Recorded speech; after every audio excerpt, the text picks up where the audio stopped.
Welcome back to my channel, Trending Pia po. Ayan, i-reaction natin tong live ni Kalinga Prab. Pero bago ang lahat, syempre, pasalamatan man natin si Lord. Thank you po. At syempre, pasalamatan natin may-ari ng video, Kalinga Prab. Kung hindi ka pa nakasubscribe, subscribe ka na. At huwag kalimutan suportahan, syempre, ama ng Kalinga, Kuya Val Santos Matubang, Kalinga Prab, Ate Edna, Kalingap Edo, Kalingap Dan, Kalingap Jomar. Ayan, supportahan po natin mga angels, guys. Please support natin, lalo na po ang pagtulong, paglingap po ng ginagawa ng Team Kalingap. So ngayon, guys, ayan, at saka lahat po ng mga co-reactors ko, guys, sa Karepa, ayan, please support po natin. So ngayon, guys, maraming salamat po sa lahat na nagla-like, nag-share, nagsusubscribe, ano ba yun? Ayan, maraming salamat po. Grabe kayo, guys. Magsi-74K na tayo. Thank you po. Ayan, maraming salamat po sa lahat. So ngayon, i-reaction video natin to na live kagabi ni Kalinga Prab about sa EDC at about sa pagsama po ni Beyonce sa Hong Kong. Pakinggan natin, guys. Sobrang strong ni Beyonce. Oo nga, sobrang strong niya, no? At bilib ako sa kanya kasi mas pinaniwalaan niya talaga si Eds. Ayun. Sa totoo lang, oo, totoo. Napaka-strong. Grabe. Doon nga ako hanga kay Beyonce na talagang pinaninindigan niya na talagang kay Edo siya naniniwala. Kumalat man yan, yung yung videos na yan. Siyempre, guys, sila nakakaintindihan dyan at pinag-usapan nila yan. Kaya okay lang yan. Kahit ano pa pagsubok na dumating, ang harapin nila, sana ganyan sila katatag. Huwag silang padadala kasi talagang uso ngayon ang mga maninira. Di ba? Maninira ng relasyon, maninira ng karir, di ba? Kaya sa lahat ng mga solid EDC, guys, kapit lang po lahat. Kapit lang. Para po sa dalawa. Sa mag-hobby at mag-wifey. Mas naniniwala siya kay Edo. Yes. Well, sabi ko nga, diba sinabi ko sa vlog, kung ano man mangyari sa EDC, nasa sa kanila naman po yun, mga kalingap. Nasa sa kanila yun. Kung pipiliin nilang ihinto, it's okay po sa akin. Walang problema sa akin. Nasa kanila po yun. Ako naman po yun nandito lang para mag-vlog for Beyonce, no? For Beyonce and for Edu and for EDC supporters. Nandito lang para mag-vlog. But kung mas pipili nilang stop or magpahinga sa love team, yan po ay respetuhin ko, no? Sana huwag naman. Sana naman huwag magpahinga sa love team, guys. Sana huwag naman kasi ang dami syempre na masasaktan, ang daming supporters na malulungkot, 'di ba? Siguro naman na hindi kasi nga sabi nga dito ni Beyonce, talaga pinangahawakan niya na bumitaw ng lahat. Siya ang huling bibitaw o hindi siya bibitaw, 'di ba? Ganun niya pinangahawakan si Edo kasi si Edo talaga ang bumuo ng kanyang magandang kinabukasan, kasama niyang bumuo, 'di ba? Sa kanilang love team, sa tulong ni Kalinga Prab. Sana naman wag mangyari 'yon kasi ang daming malulungkot. At wag silang magpadala kasi sadyang ganyan yung mga love team. Talagang susubukin kayo ng tadhana kung gaano kayo katatag. Kung gaano katatag yung trust ninyo sa isa't isa, 'di ba? Kasi nandiyan na marami talagang pagsubok na sisirain ka sa mga bagay na talagang hindi maganda, pero ang maganda doon ay yung kayong dalawa ang nagkakaintindihan, kayong dalawa ay yung bang nag-uusap, kayong dalawa yung may alam ng katotohanan, 'di ba? So, yun nga. Nasa kanila pa rin po. So kung patuloy nyo na napapanood ang EDC sa aking channel, ibig sabihin, sila ay nagpapatuloy pa rin. Yes. Ganun lang po kasi. Hanggat napapanood nyo po yung EDC sa aking channel, sila ay tuloy-tuloy pa rin. Salamat. Silang dalawa. Ano po? Kasi kung may something yung dalawa, kung sabihin natin may problema silang dalawa, Hindi nyo na po papanood yan sa vlog ko na magkasama. Yes. Thank you naman. Kaya nasa kanila po yun. Yes, we stand for EDSI hanggang dulo. Yeah. Opo. Yan, di ba? Sinabi naman nila, nag-usap naman sila ng maayos na napaluha nga si Edo na hindi niya akalain na ganun siya kamahal ni Beyonce. Ganun siya talagang hinahawakan. Kaya ikaw, Edo, huwag kang bibitaw. Please, huwag na huwag bibitaw. Sana nga po, no? Pati sila ganun din. Pero alam mo, isa sa pinaka tumatak sa akin, yung dun sa vlog, last episode, is yung sinabi ni Beyonce na siya daw yung huling Yes. bibitaw. Di ba? Diba? Grabe. Kung isipin nyo, napaka ano nung salitang yun, napaka deep. Yes, ang lalim. Siya yung huling bibitaw. Ibig sabihin, kahit magbitaw na lahat, kaibigan ni Edo, pamilya ni Edo, si Beyonce yung huli.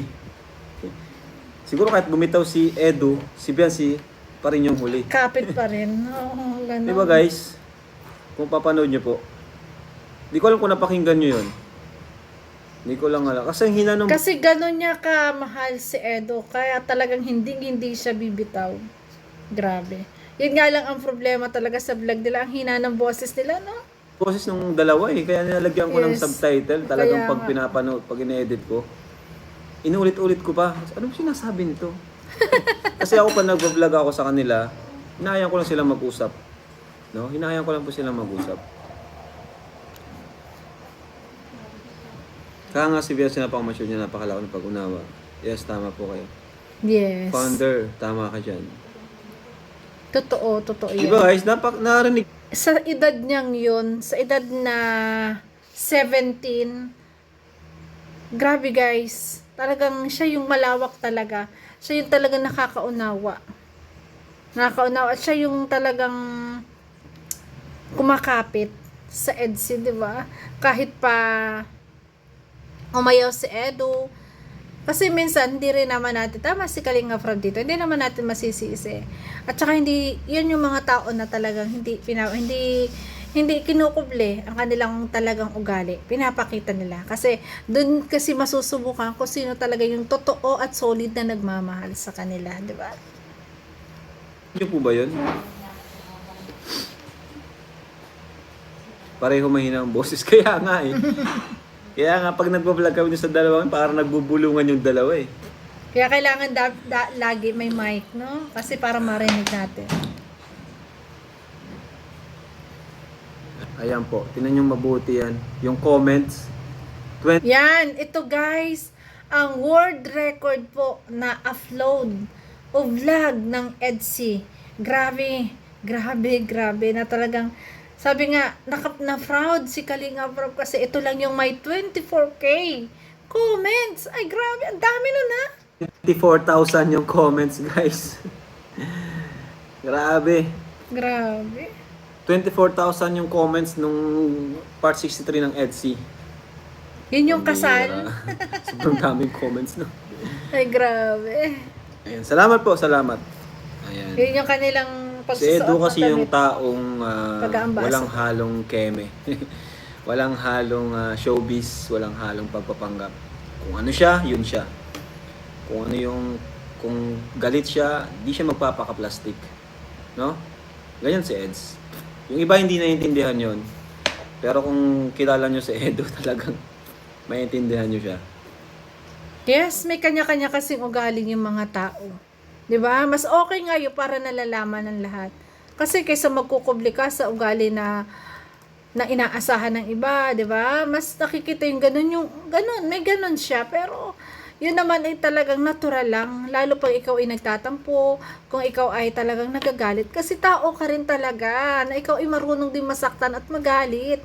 Pare-parehas tayo, real talk guys, ikaw, ako, tayong lahat. 'Di ba? Ganyan tayo pag tayo nagagalit. Kaya yun, no washing doon, na talagang nagpapakatotoo lang yung tao. 'Di ba? Kapag bad trip siya, ano talaga siya? At, di ba? Pero yun, tiwala tayo sa kanya. Yes. na malalampasan yung problema na yan. Birthday na pati si Eds.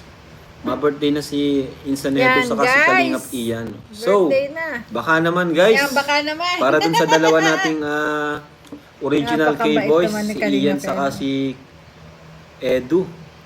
Kahit ano lang, ano bang maganda? Siguro kahit overnight na lang siguro sa Wow. Mag-overnight. transient or resort. Wow, sa resort. Yun yung siguro mas maganda, no? Para bonding na rin, bonding. Yes. Siguro mag-overnight na lang kami. Ay, grabe. Yan. Paghandaan ng birthday ni Edo, Para guys. kay Edo and kay Ian. Ayun, no? So, yun po. Kung may gusto lang naman, no, mga EDC, sakop Yes. nyo na si Ian. Kawawa naman si Ian kung Napakabait naman celebrate ng tayo. Kalingap Si Edo Edo. lang yung mga katanggap ng mga... Ay, Kalingap. Ang bait ni Kalingap Rob kasi nga, sabi nga, nakikiusap siya na sana bigyan din naman si Ian. Tama naman, nakakatuwa naman. regalo. Di ba? Malaking Bigyan din ng regalo. ambag ni Buddy sa second channel natin. Nakapasok dun sa top 8. Wow. Top 7 ba yun? Nalilito ako kung top 8 o top 7. Doon sa top... Hindi ko yung ginagawa ni Ninong July. Nakapasok yung second channel natin. Wow, congrats, Dahil yan kay Kalingap Rob. Direct Ian. Dahil pinagpapatuloy niya yung pag-vlog din sa ating mga beneficiaries sa second channel. Kaya deserve din ni Buddy ng nabigyan ng ano. Kahit simple gift lang naman. Kahit hindi naman kasing dami nung kay Edu. Di ba? Siyempre, si Eds, iba na yan si Eds eh. Ano na yan, talaga. Maraming sponsor si Edu. Ang daming natuwa kasi kaya siguro talaga napakaraming comment kasi maraming natuwa na ano yung nakasuot pang kasal ang EDC, di ba? Kasi ang daming naghahangad na mangyari yon at maging sila tapos mangyari yung magpakasal, di ba? Grabe. Ayan. Top 7, second channel. Yun, top 7 nga po. Top 7 pa nakapasok pala yung ang second channel ni account Kalingap. natin isa. Congratulations. Ayun nga pala, thank you so much. Thank you ng marami kasi rank 1 pa rin tayo, no? Wow. Kumbaga, although wala naman pong ano sa akin yan, kumbaga parang anong rank natin dyan, okay lang sa akin. Ang pinagpapasalamat ko is yung views natin is tumataas ngayon.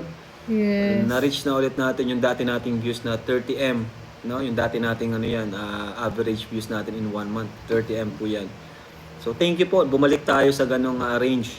Maraming salamat po sa inyo. Wow, congrats Yan, po. diba? Salamat po.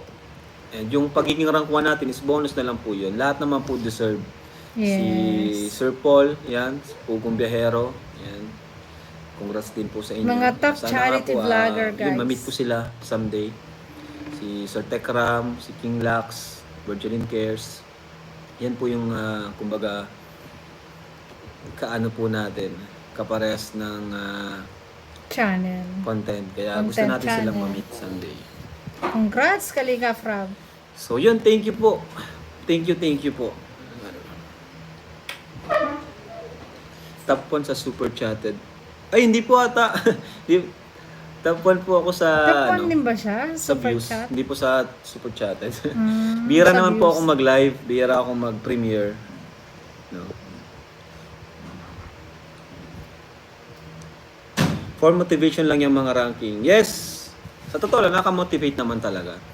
Lalo na pag nakikita mo na tumataas yung total video views mo in 1 month, nakaka-motivate. Lalo kang ginagana. Kasi Yes. nakikita mo yung suporta ng... Nakakagana po talaga yan sa isang mga charity vloggers, di ba? Na nakikita mo talaga umaangat yung channel mo, tumataas ang views, talaga nakaka-proud. Grabe. Nawa din, sinabi kasi dito yung top reactor, kasi tayo po naman, bago pa lang na talaga nag-reaction lahat ng sa Kalingap. Sana someday, makasama din tayo sa top. Kahit kultot panghuli. Grabe. Suporta sa iyo ng mga viewers. Kaya thank you so much po. Maraming salamat. Pati sa Facebook po natin, 4 million na po tayo. Wow, ang dami. Thank you po ulit. Congratulations, Thank you. Kalingap 4 million Rob. na po tayo. Followers sa Facebook. Yan. Salamat po. At yung mga views po natin doon, okay din po. Maraming salamat po. Although, talagang hindi ko priority ang Facebook kasi sobrang baba po ng bigay talaga dyan. Yes, opo, Sobrang baba tama. po talaga.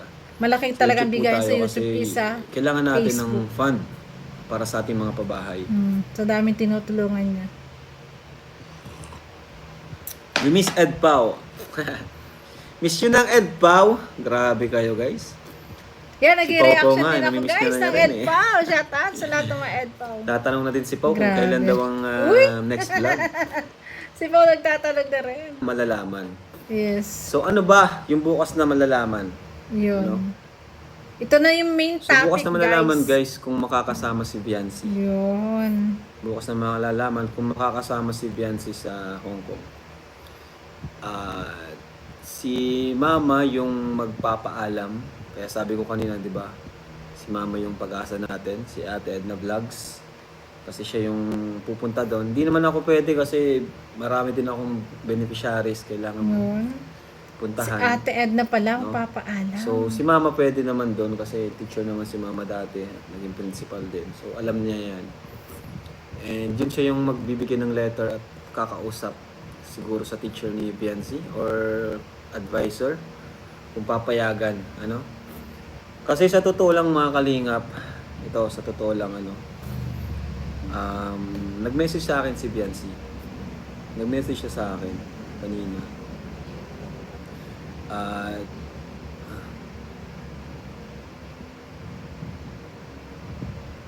ayan. At itong sinabi niya. Itong sinabi ni Beyonce mga kalingap. Saan yun? Ayan guys, napaka-transparent naman ni Kalinga Prab. Ayan, sasabihin niya kung anong message sa kanya ni Beyonce. Di daw siya makakasama sa Hong Kong. Yun. Dahil nga dun sa OJT. Yun po yung baka daw di talaga siya makasama. Ayan, nag-message po si Beyonce na baka hindi siya makasama. Pero sabi nga ni Kalinga Prab, ang susi ay kay Ate Edna. Kasi si Ate Edna mismo ang magpapaalam sa mga teachers. Kasama yata yung nanay ni Beyonce para siya isamahan. Although talaga napakahirap po umabsent doon kasi nga OJT yon. Depende sa pag-uusap. Kaya nga sabi dito ni Kalinga Prab, kung samahan, kung pumayag ang teacher nila na sumama na umabsent si Beyonce o hindi mo na makapag-OJT, kasama po ng Team Kalingap. Pero kung hindi, ayan, wala nga namang magagawa kasi syempre, first priority, pag-aaral yan. Pero nawa naman, nawa naman ay makakasama. Nawa ay pwedeng pagbalik na lang niya ang OJT niya kung papayagan. Pero talagang ang susi ay syempre ay kay Ate Edna. Kaya abangan natin guys. For sure, i-upload yan kay Ate Edna o kaya kay Kuya Val Santos Matubang. At for EDSI guys, ayan, sa lahat ng mga EDSI supporters, wag po kayong bibitaw, kapit lang po sa dalawa, sa maghabi, kapit lang po tayo. Talagang ganyan po talaga yung buhay, minsan talaga may unos, may pagsubok, pero ang mahalaga po doon ay ating namang nakikita na napaka-supportive naman ng isang Beyonce na talagang hindi siya basta-basta bibitaw. 'Di ba? Kahit pa si Edo, ayaw na niya, sabi nga niya, 'di ba? Na ano na siya, na ikaw lang naman yung sinusuportahan, hindi ako. Tapos siya binabas. Pero sabi nga ni Beyonce, iwanan ka na ng lahat, pero hindi si Beyonce. Siguro nga naman, kung wala ng lahat, yung huling-huli na talaga, siya yung pinakalas. 'Di ba? Grabe. Yun yung pagmamahal ni Beyonce. Ramdam na ramdam mo doon sa salitang yun. Kaya kapit lang tayo guys, suporta lang. Ayan, more advice tayo kay Edo, more comment, palakasin natin ang loob. 'Di ba? Palakasin natin ang loob ng mag-hobby. Para po syempre, diretso ang EDSI. Kasi, nakakaawan naman ng mga supporters na talagang umaabang, malulungkot, 'di ba? At syempre, para din sa pag-aaral ni Beyonce, 'di ba? Sa kanyang future, 'di ba? So yun guys. Thank you for watching at kung nagustuhan mo reaction video ko, baka pwede pa like, share, subscribe. Trending Pia po. Thank you so much po. Ayan, hindi yan maghihiwalay. For sure. Bye-bye guys. I love you po. Ingat palagi. God bless. Ayan.